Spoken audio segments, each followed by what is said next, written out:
Hey, what's going on everybody? Welcome to the Zero to Hero Trader YouTube channel, and welcome to our tutorial video series on how to use the Thinkorswim platform.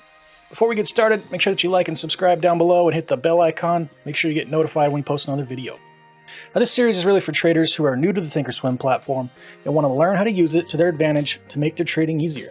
So let's jump right in. In this video, I'm going to show you how to change the colors on the candles. Zero to hero trader, learn to trade in no time. Watch our videos and be sure to subscribe. Alright guys, so I'm going to show you how to change the colors on the candles. It's really simple. It's going to be a really short video.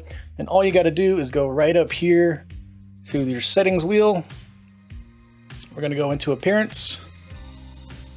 And it's going to be right here. So you can see that I've got these set to a custom setup, custom color.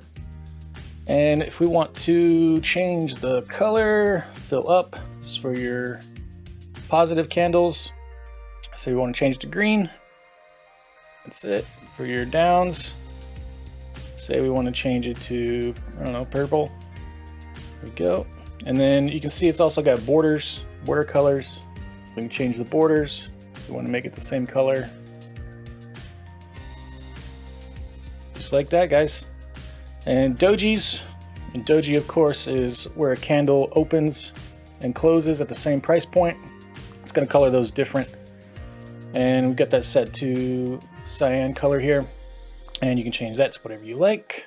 If we wanted to change it to, say, yellow, like that, let's see what that looks like. All right, so cool. So that's how you change the colors of your candles in Thinkorswim. All right, guys, so if you enjoyed this video, please leave us a like and subscribe to the channel and hit that bell icon to make sure that you get notified when we post another one. And leave me a comment down below. Let me know your favorite color scheme on your candles. All right, guys, I will see you in the next tutorial video.